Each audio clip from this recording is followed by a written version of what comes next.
Hey there, aficionados. Winston Goodfellow here, out on the road in a place as, we'll say, mysterious as the Batcave. I'm here with my bud, Steve Girard, fantastic collector, real interesting taste. We were talking earlier today about just collecting in general and how you got into things and where your journey took you in terms of collecting. When did you start collecting and what put you into the whole car field? It really started back in 1981.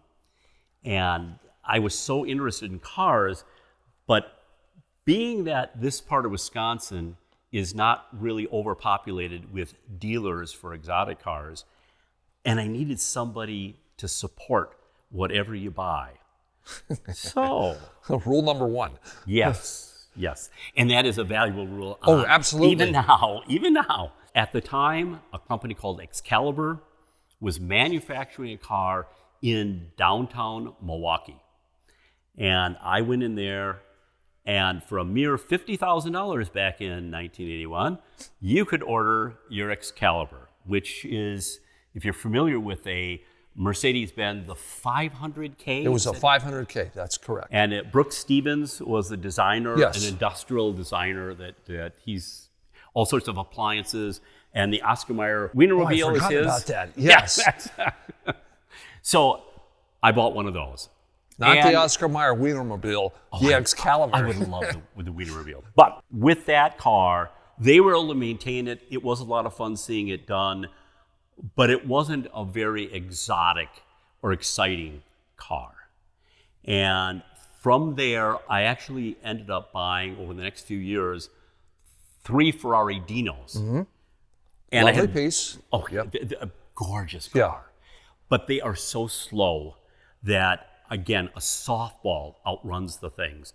I had a GTS Spider, and I had it redone out in California, in LA by Bill the Car did the paint.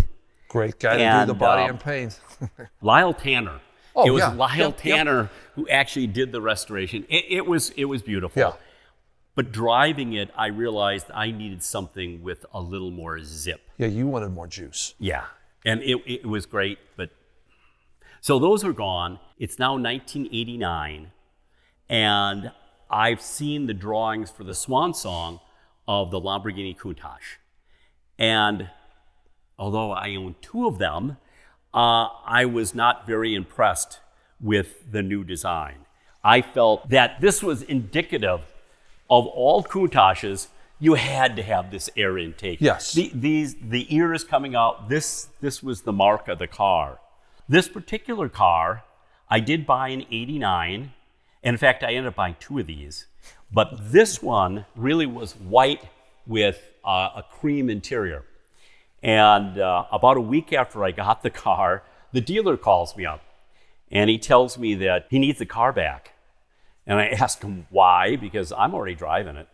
And he then informed me that a federal judge out of California had put money on the car with his partner and was threatening all sorts of lawsuits. And so the judge didn't want any Countach. He wanted that exact white on cream Countach. Right. Got it. He wouldn't consider anything else. And I said, well, you have to replace it. And that's when they came back and they said, well, will you take a pearl white with red?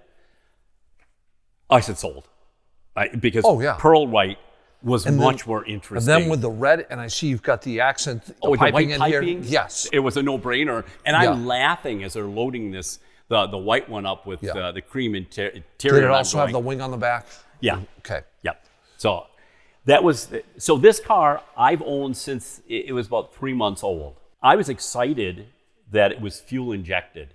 Because remember, maintenance was a big thing for me, that I didn't want something that I had to keep coming in and it's burbling or running rough and please keep tweaking. Out here in the middle of nowhere. Yes, that's it. So it ran fine. It sure beat the Dinos out. But it didn't pin me to the seats by any means. And so then I bought its brother, which was a red one with a white interior. And I had them both for years. And then I started to spread out the collection. I bought a Lamborghini 400 2+2. Why don't we go? No, is this a 2+2 or a straight GT? 2+2. Okay. What tickled your fancy to go classic, and particularly with a 4-seat rather than a 2-seat. Well, I love the lines on the car. It said to me, mid-60s, the Playboy car from Europe with the big 12-cylinder engine in the front, the long hood. Yep.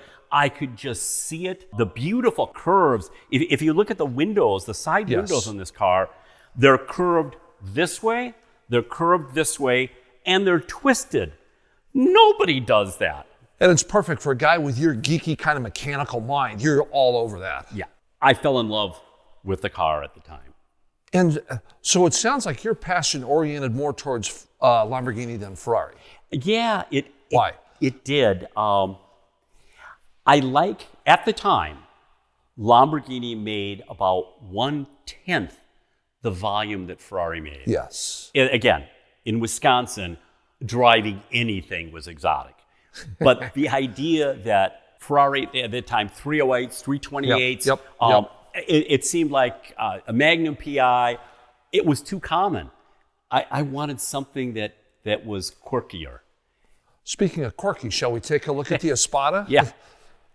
This is fantastic.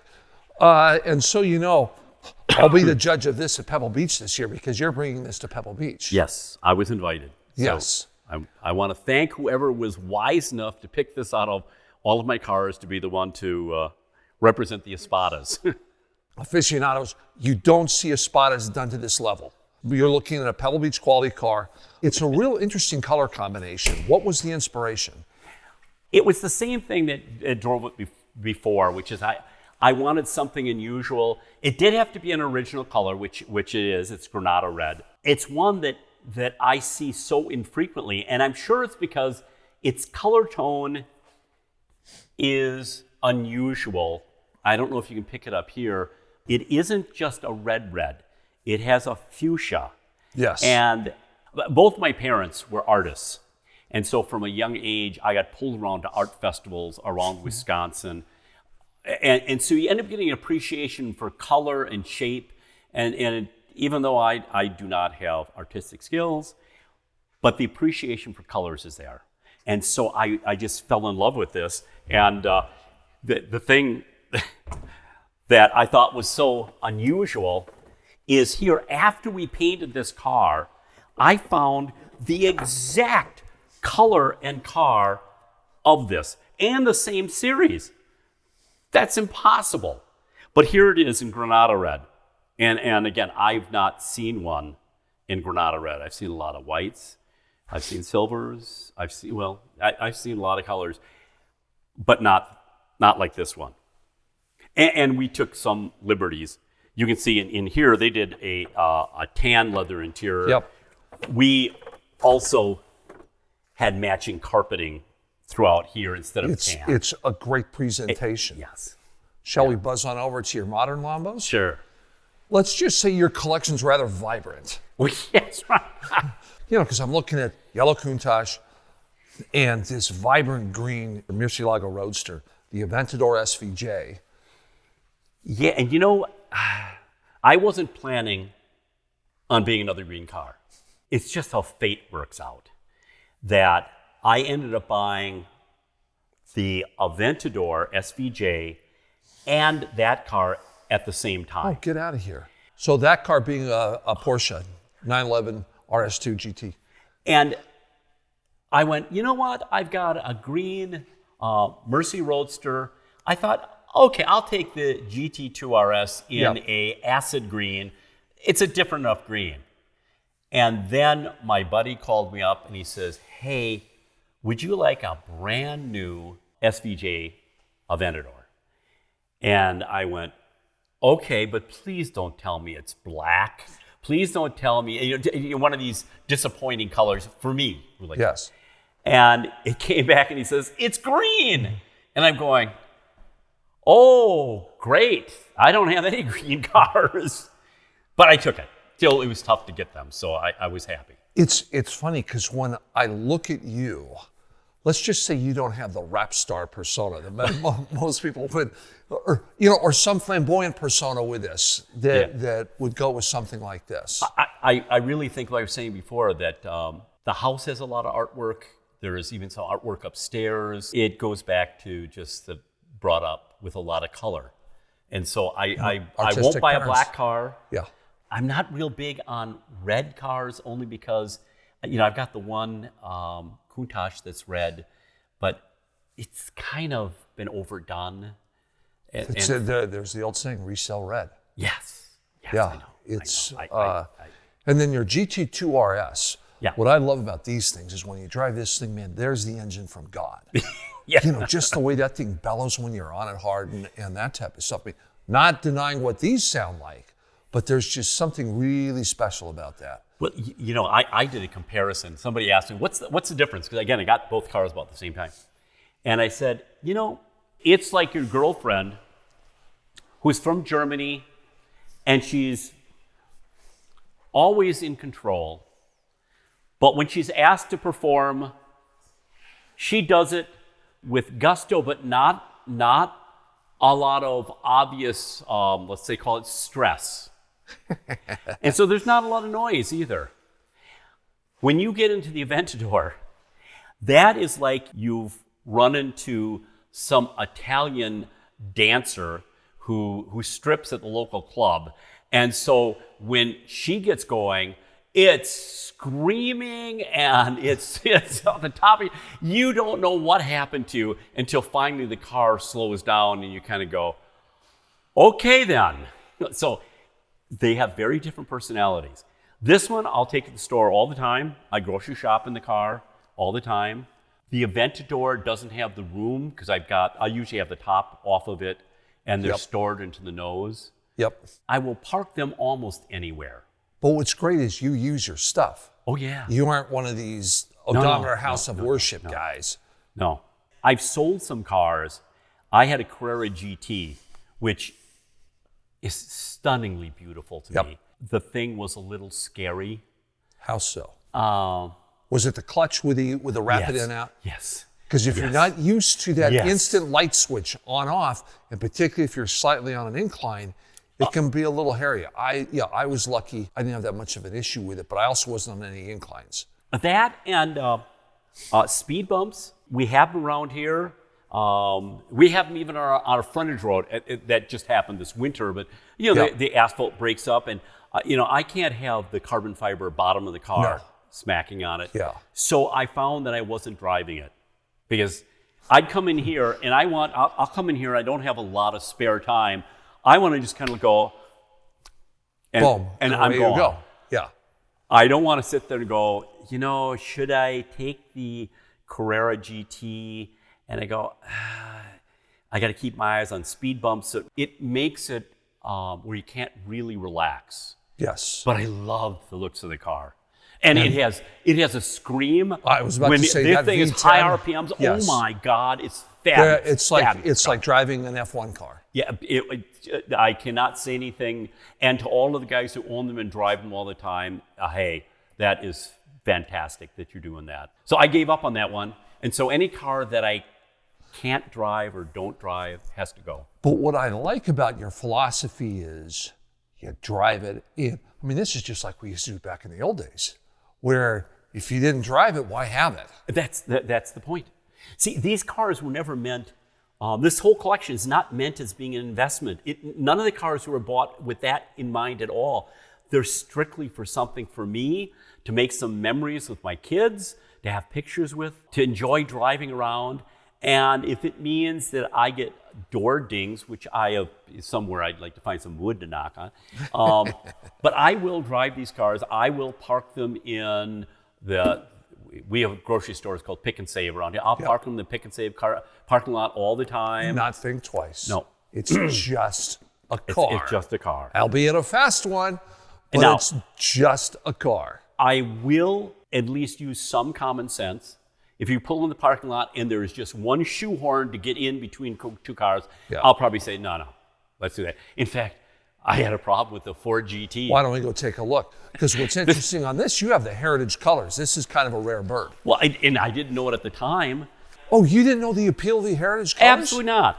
What I did, I've got a little model that I've owned. You can see it in the corner down there. I've owned that model for 20, 30 years. Oh, God almighty. And I loved And it was in heritage colors, right? So when they came out with this car, I was able to get one. They were very hard to get a hold of. I did find a dealer. He sold me one for a very modest markup. Yep. Okay, it was white with a blue stripe, and it was fun, but the colors are disappointing. When I heard this was coming out, that car was instantly gone, and I bought one. This one bought brand new. The trick in this car, though, and this happened to me in a parking lot. It was a hobby store, and so I park in the parking lot, and I come out, and there's a car on both sides of me, and there's an elderly couple in this car. And if you see to get into this car, this is how much room you're normally. I can't get in there. I mean, I could get on my knees and crawl in. You really need to get some room. So, oh yes, and mind your head when you close that door. Yes. So, I go up to this old couple, and I go, excuse me, I've got the sports car on the other side of you, and it has really unusual doors that need a lot of room to be able to get in. And I saw you're both in here, and I thought maybe you're leaving. And the old guy says, "You mean the Corvette?" You have to think about it at the time. You can either start a debate on how this is not a friggin' Corvette, this is a Ford GT, and you can spend the next half an hour trying to figure out how you can get in the car as you're in this debate, or you can just smile and say, "Yeah, the Corvette." That's exactly right. I just went, "Yes, the Corvette." And he goes, "Oh, okay." He starts the car and backs it up, and I just go, I'm so embarrassed, but it's the problem. And what's fun, I mean, the mid-engine Corvette wasn't even a glimmer in a GM engineer's eye back then. It may have been on their wish list. This is a fantastic car. Oh, yes. One of the things that's different on this that made it one of my favorites to drive is the fact that when I get into all these other super exotic cars and you turn them on, your dash lights up like it's Christmas with all different color lights. And you sit there and kind of go, come on, come on. You see the red lights went out. Okay, but there are a whole bunch of yellows that are still on. You come on, baby, come on. And they start blinking out one at a time until finally it's only green. And you go, thank God. Now you can go. This thing, oh, yes. I don't think it's got a microprocessor in the car. And it's old school dash. It's old school It's everything. a manual transmission. Yes. Imagine that. So you just start it up like you're starting up your Chevelle, and away you go. Yeah, these things are pussycats to drive. It's fantastic. The only issue we got right now is you can't get these friggin' tires. They don't make them, and that brings to mind about making tires. We were talking about that one earlier.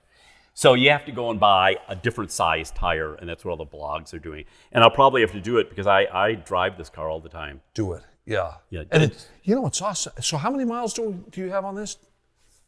Gosh. Because it's 3,000, maybe 37. But see, what's great is you're driving your stuff. Because most people in Heritage, with particularly the Heritage package, and so aficionados, when we're talking the Heritage package, this goes back to 68, 69, there was going real geeky. There was a Ford GT40. Technically, it was a Mirage, but we'll just call it a GT40. Chassis number 1075 won Le Mans twice with the Gulf colors on it. And that is when we're talking about the Heritage colors, that's where the name came from. That car that won Le Mans twice had this color on it. So it's about 3,700 miles, and I drive it, but look at all the cars, and this isn't all the cars, as you know. This is what we have here right now. But this year, I've got to get new tires if I want to drive it. I saw someone they had on YouTube bought a Heritage with old tires on it, and the very first day he totaled the car. And that's how slick they are, because the horsepower going to these rear wheels, these things turn over like that. When they're hard, because these are originals from 2006, whoa, that's old tires. Yeah, 17 years now. Yeah, that's really old. So that's a little spooky. Yeah. Great looking piece. So Steve, if you were going to give someone advice, as we've wandered through the collection and we've talked a little about how you formulated things, what would be the advice that you would give to someone for I think I want to do this. I want to start collecting cars. What's the best 2 or 3 pieces of advice you can give? Well, number one, as I said before, you want to buy something that you absolutely love, irregardless of what you may think its collectability. I started in the exotics with some older cars. That was some of the Ferraris. I loved the lines to it. Yes, at the time though, that Ferrari was only $32,000, so it wasn't huge money. There are some beautiful older exotics. Today that you could buy today. I mean, if we take a look at your Quattroporte right there, $20,000 to $25,000, you can buy that car. 15. That car has only got 50,000 miles on it. 1.5? Yes. 15,000? Okay. And if I pop the hood on it, it's got the Ferrari 430 engine with the red valve covers and wrinkle paint that was pulled right off the line. Yeah. So you got a car that's got a Ferrari engine, it's got beautiful leather interior, and it's worth nothing. I love the car. It's been really dependable. And so that was a car, I bought that. I just wanted the car. So buy what you like. Buy what you like. Rule number 2 would be for you if you were giving someone advice. Trust your gut instinct on cars. If given the choice between various cars, I had one with a buddy, and he wanted to get something. He wanted to start out, and I told him this advice is 5-6 years old, but I told him, you know what? I said, instead of buying a Porsche, and he was going to get a new Boxster, I said, buy a Ferrari Testarossa. Back then, it was 50 grand, and you could buy a Testarossa for 50 grand. It is a fabulous car to drive around. Even though you see them, I love my Lamborghinis. I have to hand it to it. I really enjoy. This is my 512M. I'm trying to think, it's my second or third. Yep. But this is the M, the final edition. Yes. And 500 made. what sold me on it, besides the fact it's everything I loved about the previous Testarossas that I owned. Yeah, in fact, I've owned 2 of them. A yellow one and a 92 TR. And each one has been an iteration of improvements. The color on this, because I'm into colors, how many have you seen in blue? Yeah. No. It's unheard of. It's unheard of. This is out of Japan. Unheard of. So, Ben, this is where we can get them. How many have we seen in blue sold? What is underneath this is underneath the Ferrari FX for the Sultan of Brunei that was also painted this blue. There you go. So just going on real weirdness. Yeah. So I love the car. So that was the next thing. I tried to convince my friend. They said, no. I said, same money. I said, yeah, that's but so it amazing. is. I said, look at this. I said, let's go take a look at the back end. It's a Ferrari. Well, he was too nervous about repairs. Yes. And this I'll tell to everybody. These cars are very bulletproof. But when they do break, yes, it can be sort of pricey. And I'm saying that nicely. But they are very bulletproof. Things are made so much tougher. And I've got Eric, who takes care of a lot of these cars for me. And we've really there's been no, outside of doing restoration issues where we're restoring a brand new engine. I shouldn't say brand new, an old engine, and there was a lot of money involved in it. But otherwise, putting new belts in, well, that's normal everyday, $6,000-$7,000 to put it in, at least here in Wisconsin. But otherwise, the cars are very dependable. I've not had an issue. Well, one of the great things, too, if someone has the pocketbook to afford it, was something like the Ford GT. You're dealing with what's a Ford. Oh, yeah. Which is one of the reasons that somewhere we're going to see my Mangustas. Yes. And so that's the idea in my mind. Yes. I saw those back in, I was saying to you, in 1971. I was reading the Milwaukee newspaper at that time, and they had a full-page ad on the Pantera. Ford was announcing it, $9,995. Go see it at the local Mercury dealer. And I did. And when I went there, although the Pantera was there, they had 3 De Tomaso Mangustas in the parking lot. Yep. And I'm talking to the salesman, and he shows me the butterfly wings in the back covering the engine up, and the organic nature of that car. And I absolutely loved it. The architecture of the car has the curves on the body versus the wedge shape that was then in vogue. And you can see there was one. We took the very first one that I restored out to Pebble Beach, and it ended up winning the show for Concorso. Yeah, Concorso Italiano. Which the De Tomaso people said it was the first time any De Tomaso has ever won that show. But it's a great looking piece. Yes. Aficionados, so if you want to see something really crazy, look at all this exotic stuff, but here is a perfect example of why you follow your passion when you see what we're going to see next. Aficionados, now we're upstairs at Steve's hidden enclave, I'll just call it. What was interesting was lurking around in the background behind the Lamborghinis were probably some shapes you weren't expecting to see. It was some really unusual stuff. And so as we were saying, when you follow your passion, it's real interesting where it will take you, because we see juxtaposition of the supercars, old and modern, to all of a sudden, boom, what are called microcars. And so, Steve, why don't you give us a quick summation of what exactly a microcar is and how these came about, and then how did you get hooked on these things? Sure. The microcars, we didn't see much in this country. Most of them are from the 1950s. Most are from Europe. And after World War II, Europe was pretty beat up. Petrol was very difficult to get a hold of. Materials of steel and aluminum were tough. It was taking forever to repair all the roads. So in the midst of all that, they still had to have an economy going. You still had to go to work. So of course, motorcycles were the cheapest way around, but they didn't work so well during winter or when it rained. So out of that grew the microcar industry. And a lot of them were little cottage industries of just a bunch of young guys who got together and decided to make a car.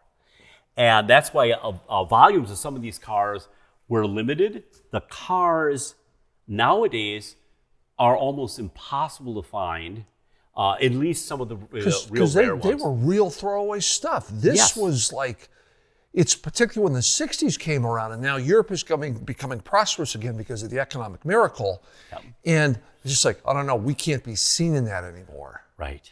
Especially more of an ego thing there than here. Oh, very much so. That they almost had like a class.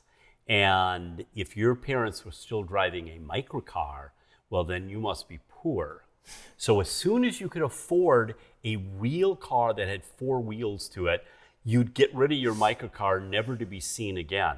So like in my era where Mom threw out all of our baseball cards, the same thing happened there, that they threw away all these fabulous examples of creativity.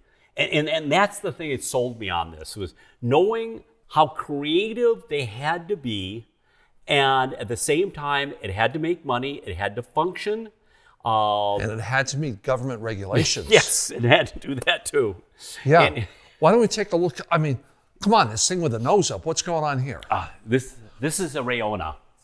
There are only 4 known left in the world.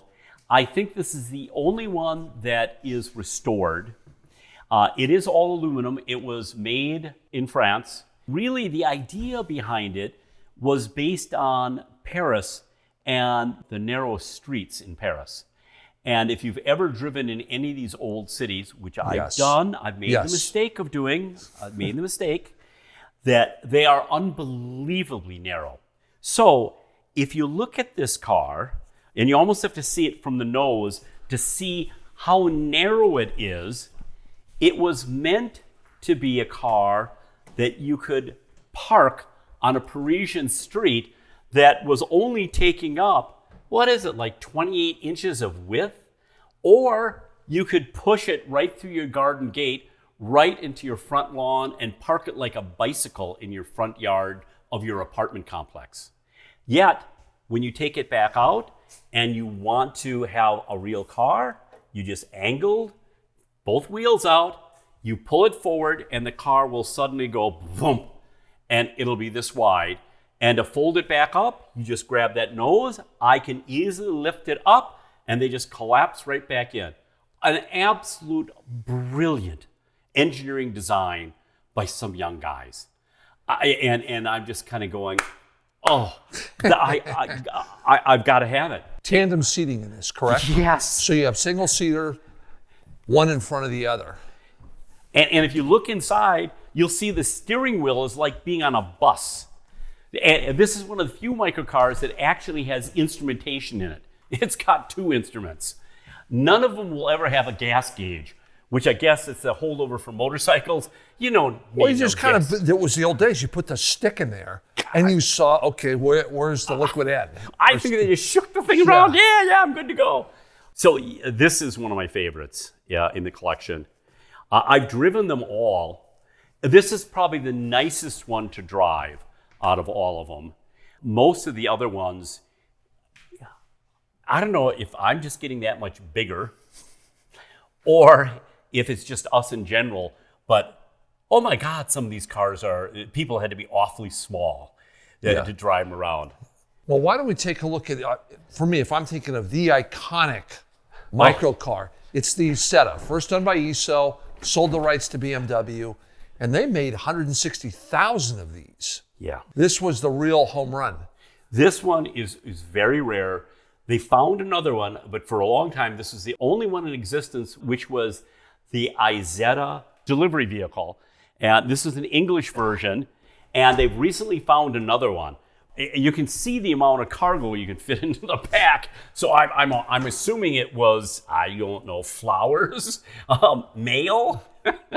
And then the whole idea with this was the door opens in the front. And I was lucky enough to talk to the original ESO engineers on this. The idea was you would pull the front end like that and then open the door and you would just walk straight out onto the sidewalk, because here we are talking about the thin streets of Paris. This was the thin streets of Milan.